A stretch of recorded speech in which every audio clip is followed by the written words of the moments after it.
The question is, will rain fall tomorrow? Now, why will rain not fall tomorrow? And why will rain fall tomorrow? Right, now these are two things. Why will rain fall tomorrow? Why will rain not fall tomorrow? Now it depends on the study. Now over the years, they've studied, anything that is happening now, there is nothing new under the sun, right? Even, of course, there's nothing new under the sun. Anything that is happening has happened before, right? It might just be a reshape of what is happening, right? Now,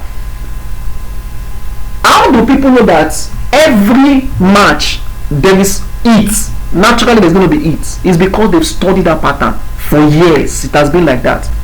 Somebody sat down to structure how this time should look like. It should be 24 hours timing. Somebody sat down to develop a clock that runs for 24 hours, and they call it, this is a full day is 24 hours.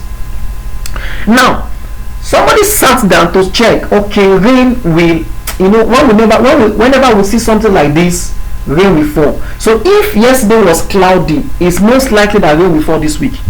So somebody have sat down to study the pattern, then they now develop a model that can learn from that and make predictions from that model. Now this meeting would end very soon, but probably I will send a new link. So once it ends, I will send a new link, right? Then deep learning is a subset. Deep learning is a subset of ML that uses neural networks. It uses neural networks with many layers. We are going to talk about deep learning later, right? For image recognition, because this aspect of deep learning is not like the normal machine learning.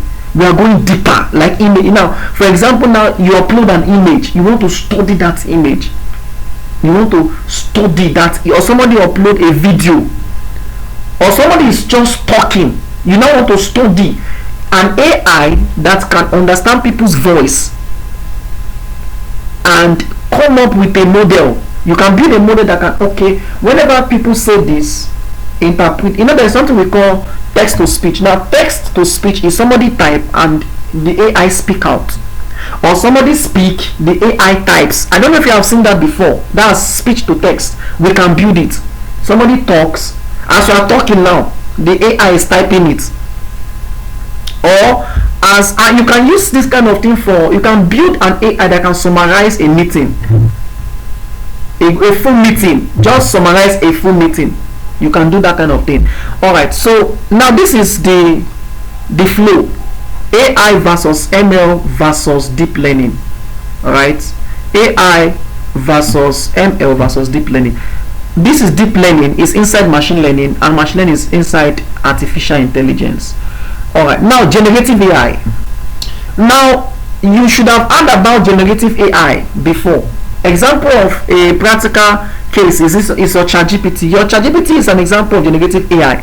Generative AI is a type of AI that can create new content such as text, image, audio, video, or code by learning pattern from large data set. Now you can develop an AI model that can generate new content.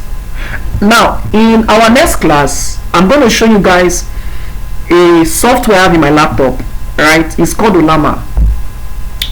That software, it works like ChatGPT, but that one does not have, ChatGPT now, after you have used it for like a number of times, to tell you that you have to subscribe for. That one is free, of course, but it has limits to what you can do, but it's free. You understand? You cannot generate image with Olama, but you can generate content, full content with Olama. You understand? So we're going to be developing models with Olama. We're also going to develop models with using ChatGPT intelligence, right?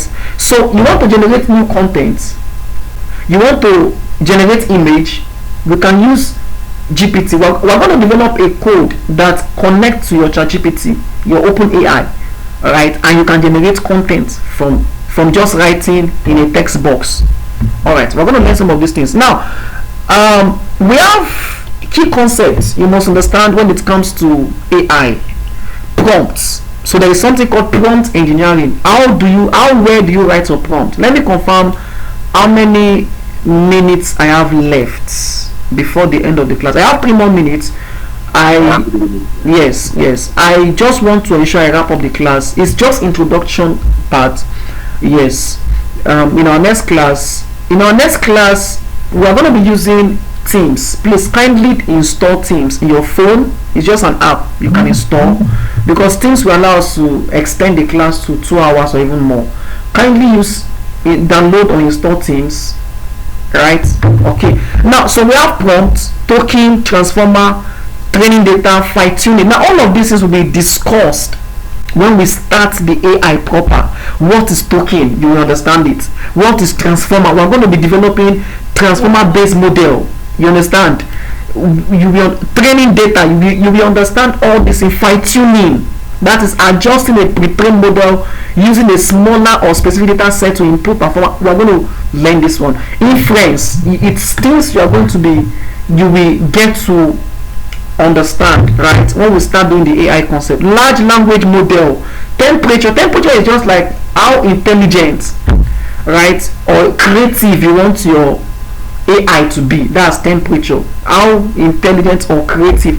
Hallucination, when an AI model generates incorrect or fabricated information. Like sometimes you ask AI, it's not giving you what you want, and you are like, what is this now? You will learn all of those things, right? Now let's go to, we have a code snapshot here. Now this code that is here, I can write this code. In fact, I want us to start practical today. You know what? This meeting will end in 1 or 2 minutes time. So once it ends, I'm going to send a new link now. You will join. So in 5 minutes time, you join back the call. We are going to write this code that is here, and I will explain each line of what the code is doing. I'm going to write this code. What this code will do is that this code is going to build something like ChatGPT for us, a kind of system that we can write. We can do a lot of this. Don't worry. Once this meeting ends, just join. We write this code, and you see the result of the code. All right.